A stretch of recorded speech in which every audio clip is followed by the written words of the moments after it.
నమస్కారం అమ్మ. నమస్తే అమ్మ. శ్రీమాత్రే నమః. అమ్మ, కన్యా రాశి వారు వచ్చేసి మరి ఈ రాశి వారు ఏ రాశి వారిని వివాహం చేసుకుంటే వీరికి బాగుంటుంది అంటారు, మరి ఏ రాశి వారిని వివాహం చేసుకోకూడదు అంటారు? తప్పకుండా నాన్న. కన్యా రాశి అంటే బుధుడు ఒక రాశిది. అంటే ఈ రాశిలో నక్షత్రాలన్నీ కూడా డిఫరెంట్ నక్షత్రాలు. సో ఈ నక్షత్రాలకి రాశి తత్వానికి మ్యాచ్ అవ్వదు. అందుకని అవి మనుషులు ఇందులో డిఫరెంట్గా ఉంటారు. కొంతమంది చాలా చక్కగా సౌమ్యంగా అన్ని విషయాల్లో తెలివిగా ఉంటారు. కొంతమంది అతి తెలివి ప్రదర్శిస్తుంటారు, ఎక్కువగా మాట్లాడుతుంటారు. వాళ్ళు మనం చెప్పేది అర్థం చేసుకోరు, వాళ్ళు చెప్పేది వాళ్ళు చెప్తూ ఉంటారు. అసలు వాళ్ళ మైండ్లోకి ఏ సబ్జెక్ట్ వెళ్తుందో తెలియదు. ఈ కాంబినేషన్ ఈ కన్యారాశి వాళ్ళే. చాలా బుద్ధిమంతులు, సౌమ్యులు. ఏ పనైనా చెప్పగానే చురుగ్గా అందుకొని ఇది చేయొచ్చు, ఇది ఇలా చెప్పొచ్చు అని చెప్పేది కన్యారాశి. సో 3 డిఫరెంట్ పీపుల్ ఆఫ్ రాశి లక్షణాలు ఉన్నవి ఈ కన్యారాశి. దీంట్లో ఏంటంటే కొంతమంది బాగా చక్కగా తింటారు, బాగా వండుతారు. కొంతమంది తినరు, వండరు, కానీ ప్రతిదీ కామెంట్ చేస్తుంటారు ఫుడ్ మీద. అది తింటావు, ఇది తింటావు, ఇది దీనివల్ల ప్రాబ్లం వస్తుంది, దీనివల్ల ప్రాబ్లం వస్తుంది అని చెప్పేసి. సో ఇలాగా డిఫరెంట్ కేటగిరీస్ ఉన్నాయి కనుక కన్యా రాశికి ఖచ్చితంగా మంచి అంటే పర్టికులర్గా ఒక డిసిప్లిన్ ఉన్న వాళ్ళు రావాలి. సో డిసిప్లిన్ ఉన్న వాళ్ళు రాకపోతే వాళ్ళ లైఫ్ ఎలా ఉంటుందంటే సెటిల్మెంట్ అనేది ఉండదు లైఫ్లో. సో ఎందుకు ఈ రాశి లక్షణం ఏంటి? మెయిన్ డబ్బు వచ్చింది ఎలా ఖర్చు పెడతారో తెలియదు వాళ్ళకి. డబ్బు వచ్చినట్టు ఖర్చు పెడతారు. కొంతమంది ఆ ఫుడ్ కోసం బతికినట్టుగా ఫుడ్ కోసమే ఖర్చు పెడతారు డబ్బులు. ఆ స్పెషల్ ఫుడ్స్ తినడానికి కోసం స్పెషల్ టూర్ వేసుకొని వెళ్ళి అక్కడికి వెళ్ళి ఆ ఫుడ్ తినేసి మళ్ళీ వస్తారు. సో ఇదంతా ఖర్చే కదా. సో ఇలాంటి అవకాశాలు కూడా ఈ కన్యా రాశిలో ఉన్నాయి. డిఫరెంట్ నేచర్స్ ఉన్నాయి కనుక ఈ రాశి వాళ్ళకి పార్ట్నర్ అనే వాళ్ళు పర్ఫెక్ట్గా రావాలి. పర్ఫెక్ట్గా రాలేదనుకోండి ఇబ్బంది పడతారు. డివోర్స్ అవ్వే అవకాశాలు ఎక్కువే.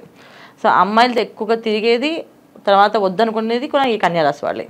ఒకే అమ్మాయితో చక్కగా ఉండి హాయిగా ప్రశాంతంగా కాపురం చేసుకునే వాళ్ళు కన్యా రాశి వాళ్ళే. సో అలాగా ఉన్నారు, ఇలాగా ఉన్నారు. 2 రకాల పద్ధతులు ఉన్నాయి ఈ రాశిలో.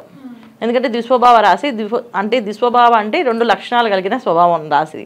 సో అలాగా ఉంటారు, ఇలాగా ఉంటారు మనుషులు. అంటే మంచి వాళ్ళు ఉంటారు, చెడ్డ వాళ్ళు ఉంటారు, దొంగలు ఉంటారు, దొరలు ఉంటారు ఈ రాశిలో. ఇలాంటి కాంబినేషన్ డిఫరెంట్గా ఇది దీంట్లో ఉంటుంది. మొత్తం 12 రాశులు ఈ రాశిలో. ఇది 6వ రాశి. 6వ రాశి అనేది రోగస్థానం అంటాం. తర్వాత అప్పులు డబ్బులు రావడం కూడా ఈ స్థానం నుంచి అనుకుంటాం. సో అప్పులు చేసి బతికేసే వాళ్ళు కూడా ఈ కన్యా రాశి వాళ్ళే. వాళ్ళ డబ్బులు ఉండవు కానీ లైఫ్ స్టైల్ బాగుంటుంది. ఈ లైఫ్ స్టైల్ మెయింటైన్ చేయడానికి అప్పు చేస్తుంటారు. సో మన లైఫ్ స్టైల్ తక్కువ ఉంది కదా, మనం అప్పు చేయకుండా ఉన్నామని అనుకోరు. సో ఈ లైఫ్ స్టైల్ ఎలాగ మెయింటైన్ చేయాలి, దీనికోసం మనం అప్పు చేయాలని చెప్పి అప్పు చేస్తుంటారు. అలా అప్పులు పెంచుకుంటూ ఏ రోజుకి రూపాయి చేతులు నిలబడుకొని ఉండేది కూడా ఈ రాశి వాళ్ళే. సో వీళ్ళు సరైన పార్ట్నర్ జీవిత భాగస్వామి రాలేదనుకోండి, ఇక లైఫ్లో సాధించేదే ఉండదు, అంతే నష్టపోయేదే ఉంటుంది. అందుకని పర్టికులర్గా వీళ్ళు చూసుకోవాల్సిందే ఏ రాశి వాళ్ళు వివాహం చేసుకోవాలి. అలాగే కన్యా రాశి, కన్యా లగ్నం అనుకోవాలి, ఏ లగ్నం వాళ్ళు వివాహం చేసుకోవాలి. సో ఖచ్చితంగా కన్యా రాశి వాళ్ళు సింహరాశిని, ఇటు తులారాశిని చేసుకోకూడదు. అటు సింహరాశి సింహ లగ్నాన్ని చేసుకోకూడదు, తులారాశిని తులా లగ్నాన్ని చేసుకోకూడదు. ఈ ఇద్దరు కూడా ఈ కాంబినేషన్స్ మంచి కాదు. ఎందుకు మంచి? సింహరాశి వాళ్ళు ఏ పని చేసినా వాళ్ళు ఎదురు చెప్పరు, చాలా ఒబీడియంట్గా ఉంటారు కదా. భర్త తగ్గట్టుగా మారిపోవడం, భార్య తగ్గట్టుగా మారిపోవడం, అది వాళ్ళ లక్షణాలు. సో అందువల్ల ఏంటంటే వీళ్ళు చేసే పనులన్నీ కూడా వాళ్ళ ఆర్డర్స్ కానీ కమాండింగ్ కానీ ఏం చేయరు. ఖచ్చితంగా మేము అవి చేసిన కరెక్ట్ ఏమో, అదే బెస్ట్ ఏమో, సరే కానీ అని చెప్పి దాన్ని వదిలేస్తారు. దానివల్ల ఏంటి లాస్ అవుతారు. తులారాశి వాళ్ళు జనరల్గా వీళ్ళకు ఏ విషయం ముందే వీళ్ళు మాయలపడిపోతారు. వీళ్ళు ప్రతిదీ ఏంటంటే మేము చాలా స్ట్రిక్ట్గా ఉన్నాం, మేము చాలా పర్ఫెక్ట్గా ఉన్నాం అనుకుంటే, మేము చాలా ధర్మంగా నడుస్తాం కూడా ఏం ఉండదు. తొందరగా మాయలు పడిపోయి ఇబ్బంది పడేది వీళ్ళే, ఈ తులారాశి వాళ్ళే. సో వీళ్ళు కన్యారాశి వాళ్ళు చేసుకున్నారు అనుకో, ఎటువంటి సిచ్యువేషన్ ఎదుర్కోవాలి? వీళ్ళు మాయలు పడతారు, వాళ్ళు మాయలు పడ్డారు అనుకో, ఇంకా డబ్బులు చేతులు అసలు ఆగనే ఆగవు. అసలు డబ్బులు నిలబడ ఉండదు, కెరీర్ మీద సెటిల్మెంట్ ఉండదు. ఈ 2 కొనే ఇబ్బందులు పడతారు. సో అందుకని వీళ్ళు ఖచ్చితంగా ఈ 2 చేసుకోకూడదు. ఇంకెవరిని చేసుకోవచ్చు? వృశ్చిక రాశి వాళ్ళకు పడదు. వృశ్చిక వాళ్ళు చాలా స్ట్రిక్ట్ ఉంటారు. ఎంత స్ట్రిక్ట్ అంటే వాళ్ళు ప్రతి ఒక్క విషయాన్ని పర్టికులర్గా ఉంటారు. అంత పర్టికులర్గా ఉంటే వీళ్ళు భరించలేరు. వీళ్ళు చాలా పర్టికులర్గా ఉంటారు. ప్రతి విషయాన్ని, ప్రతి ఒక్క రూపాయిని కౌంట్ చేసి చెప్తారు. ప్రతి ఒక్క పని, ఒక నిమిషాన్ని కూడా లెక్కేస్తారు వాళ్ళు. ఏమంటే ఈ నిమిషం మనకి వేస్ట్ అవుతుంది, ఈ నిమిషాన్ని మీరు ఎందుకు వృధాగా చేశారు, ఈ నిమిషం మనకి ఎంత వాల్యుబుల్ అని వాళ్ళు క్లాస్ తీసుకుంటారు. అమ్మాయిని తీసుకుంటారు, అబ్బాయిని తీసుకుంటారు. తీసుకోవడం వల్ల అంటే కన్యా రాశి వాళ్ళు మళ్ళీ నచ్చదు వాళ్ళకి. ఖచ్చితంగా ఇలా ఉంటే మనకు కుదరదు అని చెప్పి వాళ్ళు కూడా చేసుకోరు. సో వీళ్ళు కూడా సెట్ అవ్వరు. వీళ్ళు పర్ఫెక్టే కానీ వీళ్ళకి సెట్ అవ్వరు. సో వీళ్ళకి సెట్ అయిన వాళ్ళు ఎవరు? ధనస్సు రాశి వాళ్ళు. సో ధనస్సు వాళ్ళు ఏంటంటే వీళ్ళతో మ్యాచ్ అయినట్టుగా ఉన్నట్టు ఉండి ఎక్కడెక్కడ లాక్ చేయాలో వెళ్ళి లాక్ చేయగలుగుతారు. సో వాళ్ళకి తెలివితేటలు ఎక్కువగా ఉంటాయి. ఏ విషయాన్ని ఎక్కడ ఎలా మాట్లాడాలి, ఎంతవరకు మాట్లాడాలి, ఎంతవరకు ఉంటే చేయాలనేది అర్థమవుతుంది. సో ధనస్సు రాశి అగ్నితత్వ రాశి. అందువల్ల ఏంటంటే ప్రతి విషయాన్ని వాళ్ళు తొందరగా గ్రహిస్తారన్నమాట. ఇది అని చెప్పేసి ఆ గ్రహించడం వల్ల వీళ్ళకి బాగా కలిసి వస్తుంది. సో అందుకని ధనుస్సు రాశి వాళ్ళు చేసుకుంటే వీళ్ళకి బాగా మంచిది. సో కన్యా రాశి వాళ్ళకి ఎవరు పడతారంటే ధనుస్సు రాశి వాళ్ళు బాగా పడతారు. తర్వాత ఇంకే మళ్ళీ మీనరాశి వాళ్ళు. సో మీనరాశి ధనుస్సు రాశి. మీనరాశి కూడా ఏంటంటే ఏ విషయమైనా సరే ఫ్రీడమ్ ఇచ్చే వరకు ఇస్తారు, ఇచ్చి తర్వాత టైట్ చేస్తారు. సో ఎక్కడ పట్టుకోవాలి ఎక్కడ మాట్లాడాలనే విషయం వీళ్ళు బాగా తెలియాలి కదా. సో అందుకని వీళ్ళు ఆ విషయంలో మీనరాశి వాళ్ళు ముందు ఉంటారు. సో కొన్ని విషయాలు అన్నీ వింటారు, ఓకే అండి బాగుంది చదువు సరే అండి సరే చేయండి, కానీ ఇలా చేస్తే దీనివల్ల నష్టం మీరే, దీనివల్ల ప్రాబ్లం ఫేస్ చేసి మీరే అని చెప్పి చాలా సాఫ్ట్గా వివరంగా వాళ్ళకి అర్థమయ్యేలా చెప్తారు.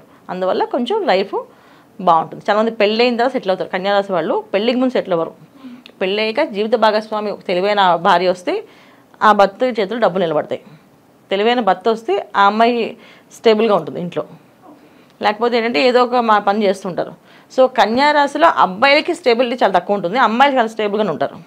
సో వాళ్ళకి మెయిన్ ఇంపార్టెంట్ ఏంటంటే వాళ్ళు చిన్న చిన్న విషయాలుగా వాళ్ళు సాధించేస్తారు, బాగా మంచి మంచి విషయాలు సాధిస్తారు కన్యారాశి వాళ్ళు. అమ్మాయిలు బాగుంటారు, అబ్బాయిలకి ఇబ్బంది ఇక్కడ. సో కన్యారాశి అబ్బాయిలకి ఖచ్చితంగా ధనుసు రాశి అమ్మాయిలు కానీ మీనరాశి అమ్మాయిలు కానీ చేస్తే లైఫ్ సెటిల్ అవుతుంది, చాలా బాగుంటుంది. ఇది వీళ్ళు చేసుకోవాల్సిన పరిహారాలను.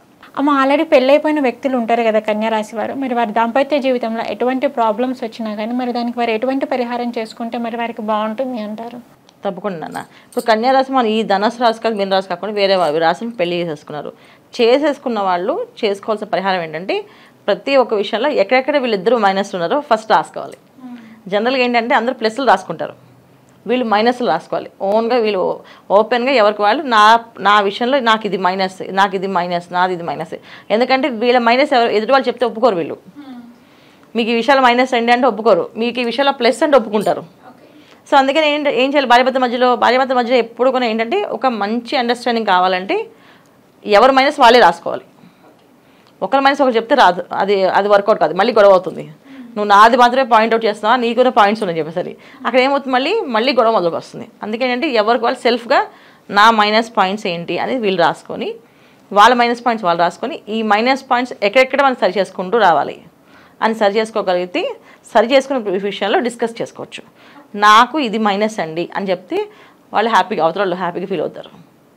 నాదే తప్పు అని అన్నాను అనుకో, అప్పుడు అవతల కొంచెం ఆటోమేటిక్గా హ్యాపీగా ఉంటారు కదా. సో నాదే తప్పు, నేనే ఒప్పుకుంటున్నాను, నాదే సారీ అని చెప్పామంటే ఆటోమేటిక్గా అవతల వాళ్ళు అయ్యో మీది సారీ ఏం కాదు, మీది తప్పు కాదు, మీది ఈ విషయంలో ప్లస్, మీరు ఈ విషయంలో బ్రహ్మాండంగా మాట్లాడతారు అని వాళ్ళప్పుడు మనలో ఉన్న ప్లస్ పాయింట్స్ వాళ్ళు చెప్తారు. ఎప్పుడైతే మన ప్లస్ పాయింట్స్ చెప్పామో వాళ్ళు మన మైనస్ పాయింట్ ఫోకస్ చేస్తారు. ఎప్పుడైతే మైనస్ పాయింట్స్ ఫోకస్ చేస్తారో కోపం వచ్చేస్తుంది, మళ్ళీ ఈగో వచ్చేస్తుంది, ప్రాబ్లమ్స్ వస్తాయి. సో మైనస్ పాయింట్స్ రాసుకొని ఇద్దరికి డిస్కస్ చేసుకుంటూ ఈ మైనస్ని క్లోజ్ చేద్దాం, ఈ మైనస్ని క్లోజ్ చేసుకోవాలి నేను అలాంటి అప్పుడు వాళ్ళు కూడా ఆ మైనస్ క్లోజ్ చేసుకుంటూ ప్లస్ పాయింట్స్కి వెళ్తారు. ఇది చేసుకోవాల్సిన పరిహారం. లేదా జాతకం ఉండి జాతకం ఒకసారి చూపించుకొని ఎక్కడెక్కడ దశలు వీళ్ళకి ఇబ్బంది పడుతుందో అవి వీళ్ళు చూపించుకోవాలి. కెరీర్ పరంగా ఎవరికి ఇబ్బందులు ఉన్నాయో, ఆర్థిక పరంగా ఇబ్బందులు ఉన్నాయో వాళ్ళు లక్ష్మీనారాయణ పూజ లక్ష్మీనారాయణ కలిసి పూజ చేసుకోవడం. అంటే ప్రతి బుధవారము వీళ్ళు లక్ష్మీనారాయణకి పూజ చేయాలి.